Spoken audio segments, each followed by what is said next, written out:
Chapter 65. A Conjugal Scene. At the place Louis XV. The three young people separated, that is to say, Morel went to the boulevards, Chateauneuf to the Pont de la Revolution, and Debray to the quay. Most probably Morel and Chateauneuf returned to their domestic hearths, as they say in the gallery of the Chamber in well-turned speeches, and in the theatre of the Rue Richelieu in well-written pieces, but it was not the case with Debray. When he reached the wicket of the Louvre, he turned to the left, galloped across the Carrousel, passed through the Rue Saint-Roch, and, issuing from the Rue de la Michodière, he arrived at M. Danglars' door just at the same time that Villefort's landau, after having deposited him and his wife at the Faubourg Saint-Honoré, stopped to leave the Baroness at her own house. Debray, with the air of a man familiar with the house, entered first into the court, threw his bridle into the hands of a footman, and returned to the door to receive Madame Danglars, to whom he offered his arm, to conduct her to her apartments. The gate once closed, and Debray and the Baroness alone in the court, he asked, "What was the matter with you, Hermine? And why were you so affected at that story, or rather fable, which the Count related?" "Because I have been in such shocking spirits all the evening, my friend," said the Baroness. "No, Hermine," replied Debray, "you cannot make me believe that. On the contrary, you were in excellent spirits when you arrived at the Count's. Danglars was disagreeable, certainly, but I know how much you care for his ill humor. Someone has vexed you. I will allow no one to annoy you." "You are deceived, Lucien, I assure you," replied Madame Danglars, "and what I have told you is really the case, added to the ill humor you remarked, but which I did not think it worth while to allude to." It was evident that Madame Danglars was suffering from that nervous irritability which women frequently cannot account for even to themselves, or that, as Debray had guessed, she had experienced some secret agitation that she would not acknowledge to anyone. Being a man who knew that the former of these symptoms was one of the inherent penalties of womanhood, he did not then press his inquiries, but waited for a more appropriate opportunity when he should again interrogate her, or receive an avowal proprio motu. At the door of her apartment the Baroness met Mademoiselle Cornélie, her confidential maid. "What is my daughter doing?" asked Madame Danglars. "She practiced all the evening, and then went to bed," replied Mademoiselle Cornélie. "Yet I think I hear her piano." "It is Mademoiselle Louise d'Armilly, who is playing while Mademoiselle Danglars is in bed." "Well," said Madame Danglars, "come and undress me." They entered the bedroom. Debray stretched himself upon a large couch, and Madame Danglars passed into her dressing-room with Mademoiselle Cornélie. "My dear M. Lucien," said Madame Danglars through the door, "you are always complaining that Eugénie will not address a word to you." "Madame," said Lucien, playing with a little dog, who, recognizing him as a friend of the house, expected to be caressed, "I am not the only one who makes similar complaints. I think I heard Morcerf say that he could not extract a word from his betrothed." "True," said Madame Danglars, "yet I think this will all pass off, and that you will one day see her enter your study." "My study?" "At least that of the minister." "Why so?" "To ask for an engagement at the opera." "Really, I never saw such an infatuation for music. It is quite ridiculous for a young lady of fashion." Debray smiled. "Well," said he, "let her come, with your consent and that of the Baron, and we will try and give her an engagement, though we are very poor to pay such talent as hers." "Go, Cornélie," said Madame Danglars. "I do not require you any longer." Cornélie obeyed, and the next minute Madame Danglars left her room in a charming loose dress, and came and sat down close to Debray. Then she began thoughtfully to caress the little spaniel. Lucien looked at her for a moment in silence. "Come, Hermine," he said, after a short time, "answer candidly. Something vexes you, is it not so?" "Nothing," answered the Baroness, and yet, as she could scarcely breathe, she rose and went towards a looking-glass. "I am frightful tonight," she said. Debray rose, smiling, and was about to contradict the Baroness upon this latter point, when the door opened suddenly. Danglars appeared. Debray reseated himself. At the noise of the door Madame Danglars turned round, and looked upon her husband with an astonishment she took no trouble to conceal. "Good evening, madame," said the banker. "Good evening," Debray. Probably the Baroness thought this unexpected visit signified a desire to make up for the sharp words he had uttered during the day. Assuming a dignified air, she turned round to Debray, without answering her husband. "Read me something, Debray," she said. Debray, who was slightly disturbed at this visit, recovered himself when he saw the calmness of the Baroness, and took up a book marked by a mother-of-pearl knife inlaid with gold. "Excuse me," said the banker, "but you will tire yourself, Baroness, by such late hours, and Debray lives some distance from here." Debray was petrified, not only to hear Danglars speak so calmly and politely, but because it was apparent that beneath outward politeness there really lurked a determined spirit of opposition to anything his wife might wish to do. The Baroness was also surprised, and showed her astonishment by a look which would doubtless have had some effect upon her husband if he had not been intently occupied with the paper, where he was looking to see the closing stock quotations. The result was that the proud look entirely failed of its purpose. "Lucien," said the Baroness, "I assure you I have no desire to sleep, and that I have 1,000 things to tell you this evening, which you must listen to, even though you slept while hearing me." "I am at your service, madam," replied Lucien coldly. "My dear Debray," said the banker, "do not kill yourself tonight listening to the follies of Madame Danglars, for you can hear them as well tomorrow, but I claim tonight, and will devote it, if you will allow me, to talk over some serious matters with my wife." This time the blow was so well aimed, and hit so directly, that Lucien and the Baroness were staggered, and they interrogated each other with their eyes, as if to seek help against this aggression, but the irresistible will of the master of the house prevailed, and the husband was victorious.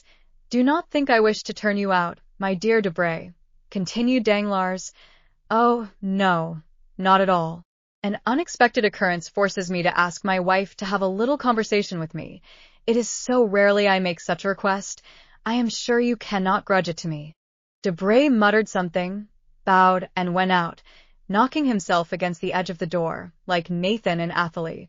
"It is extraordinary," he said, when the door was closed behind him, "how easily these husbands, whom we ridicule, gain an advantage over us." Lucien having left, Danglars took his place on the sofa, closed the open book, and placing himself in a dreadfully dictatorial attitude, he began playing with the dog, but the animal, not liking him as well as Debray, and attempting to bite him, Danglars seized him by the skin of his neck and threw him upon a couch on the other side of the room. The animal uttered a cry during the transit, but, arrived at its destination, it crouched behind the cushions, and stupefied at such unusual treatment remained silent and motionless. "Do you know, sir," asked the Baroness, "that you are improving? Generally you are only rude, but tonight you are brutal." "It is because I am in a worse humor than usual," replied Danglars. Hermine looked at the banker with supreme disdain. These glances frequently exasperated the pride of Danglars, but this evening he took no notice of them. "And what have I to do with your ill humor?" said the Baroness, irritated at the impassibility of her husband. "Do these things concern me? Keep your ill humor at home in your money boxes, or, since you have clerks whom you pay, vent it upon them." "Not so," replied Danglars. "Your advice is wrong, so I shall not follow it. My money boxes are my Pactolus, as, I think, de Moustier says, and I will not retard its course, or disturb its calm. My clerks are honest men, who earn my fortune, whom I pay much below their deserts, if I may value them according to what they bring in. Therefore I shall not get into a passion with them. Those with whom I will be in a passion are those who eat my dinners, mount my horses, and exhaust my fortune." "And pray who are the persons who exhaust your fortune? Explain yourself more clearly, I beg, sir." "Oh, make yourself easy. I am not speaking riddles, and you will soon know what I mean. The people who exhaust my fortune are those who draw out 700,000 francs in the course of an hour." "I do not understand you, sir," said the Baroness, trying to disguise the agitation of her voice and the flush of her face. "You understand me perfectly, on the contrary," said Danglars. "But, if you will persist, I will tell you that I have just lost 700,000 francs upon the Spanish loan." "And pray," asked the Baroness, "am I responsible for this loss?" "Why not? Is it my fault you have lost 700,000 francs?" Certainly it is not mine. Once for all, sir, replied the Baroness sharply, I tell you I will not hear cash named. It is a style of language I never heard in the house of my parents or in that of my first husband. Oh, I can well believe that, for neither of them was worth a penny. The better reason for my not being conversant with the slang of the bank, which is here dinning in my ears from morning to night, that noise of jingling crowns, which are constantly being counted and recounted, is odious to me. I only know one thing I dislike more, which is the sound of your voice. Really, said Danglars. Well, this surprises me, for I thought you took the liveliest interest in all my affairs. I? What could put such an idea into your head? Yourself. Ah, what next? Most assuredly. I should like to know upon what occasion. Oh, mon Dieu, that is very easily done. Last February you were the first who told me of the Haitian funds. You had dreamed that a ship had entered the harbor at Le Havre, that this ship brought news that a payment we had looked upon as lost was going to be made. I know how clear-sighted your dreams are. I therefore purchased immediately as many shares as I could of the Haitian debt, and I gained 400,000 francs by it, of which 100,000 have been honestly paid to you. You spent it as you pleased. That was your business. In March there was a question about a grant to a railway. 3 companies presented themselves, each offering equal securities. You told me that your instinct, and although you pretend to know nothing about speculations, I think on the contrary that your comprehension is very clear upon certain affairs. Well, you told me that your instinct led you to believe the grant would be given to the company called the Southern. I bought 2/3 of the shares of that company. As you had foreseen, the shares trebled in value, and I picked up 1,000,000, from which 250,000 francs were paid to you for pin money. How have you spent this 250,000 francs? It is no business of mine. When are you coming to the point? Cried the Baroness, shivering with anger and impatience. Patience, madam. I am coming to it. That's fortunate. In April you went to dine at the minister's. You heard a private conversation respecting Spanish affairs on the expulsion of Don Carlos. I bought some Spanish shares. The expulsion took place, and I pocketed 600,000 francs the day Charles V repassed the Bidasoa. Of these 600,000 francs, you took 50,000 crowns. They were yours. You disposed of them according to your fancy, and I asked no questions. But it is not the less true that you have this year received 500,000 livres. Well, sir, and what then? Yes, it was just after this that you spoiled everything. Really, your manner of speaking, it expresses my meaning, and that is all I want. Well, 3 days after that you talked politics with M. Debray, and you fancied from his words that Don Carlos had returned to Spain. Well, I sold my shares, the news got out, and I no longer sold. I gave them away. Next day I find the news was false, and by this false report I have lost 700,000 francs. Well, since I gave you 1/4 of my gains, I think you owe me 1/4 of my losses. The 1/4 of 700,000 francs is 175,000 francs. What you say is absurd, and I cannot see why M. Debray's name is mixed up in this affair. Because if you do not possess the 175,000 francs I reclaim, you must have lent them to your friends, and M. Debray is one of your friends. For shame, exclaimed the Baroness. Oh, let us have no gestures, no screams, no modern drama, or you will oblige me to tell you that I see Debray leave here, pocketing the whole of the 500,000 livres you have handed over to him this year, while he smiles to himself, saying that he has found what the most skillful players have never discovered, that is, a roulette where he wins without playing, and is no loser when he loses. The Baroness became enraged. Wretch, she cried, will you dare to tell me you did not know what you now reproach me with? I do not say that I did know it, and I do not say that I did not know it. I merely tell you to look into my conduct during the last 4 years that we have ceased to be husband and wife, and see whether it has not always been consistent. Some time after our rupture, you wished to study music, under the celebrated baritone who made such a successful appearance at the Theatre Italien. At the same time, I felt inclined to learn dancing of the danseuses who acquired such a reputation in London. This cost me, on your account and mine, 100,000 francs. I said nothing. For we must have peace in the house, and 100,000 francs for a lady and gentleman to be properly instructed in music and dancing are not too much. Well, you soon become tired of singing, and you take a fancy to study diplomacy with the minister's secretary. You understand, it signifies nothing to me so long as you pay for your lessons out of your own cash box. But today I find you are drawing on mine, and that your apprenticeship may cost me 700,000 francs per month. Stop there, madam, for this cannot last. Either the diplomatist must give his lessons gratis, and I will tolerate him, or he must never set his foot again in my house. Do you understand, madam? Oh, this is too much, cried Hermine, choking. You are worse than despicable. But, continued Danglars, I find you did not even pause there. Insults. You are right. Let us leave these facts alone, and reason coolly. I have never interfered in your affairs excepting for your good. Treat me in the same way. You say you have nothing to do with my cash box. Be it so. Do as you like with your own, but do not fill or empty mine. Besides, how do I know that this was not a political trick, that the minister, enraged at seeing me in the opposition, and jealous of the popular sympathy I excite, has not concerted with them, Debray, to ruin me? A probable thing. Why not? Who ever heard of such an occurrence as this?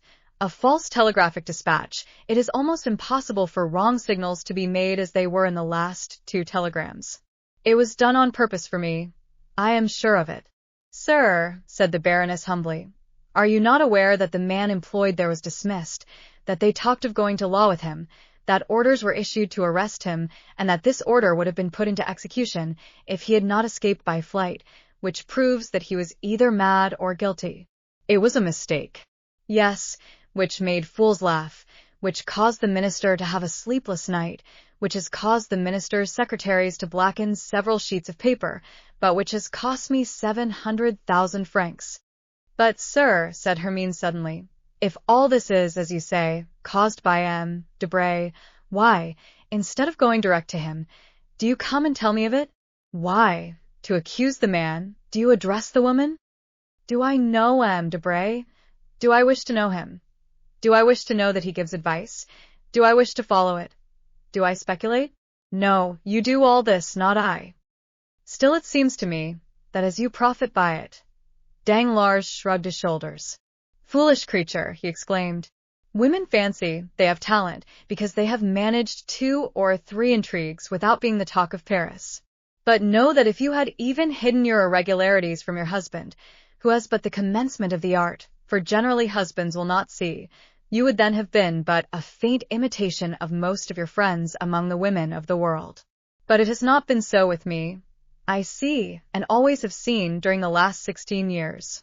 You may, perhaps, have hidden a thought, but not a step, not an action, not a fault has escaped me, while you flattered yourself upon your address and firmly believed you had deceived me.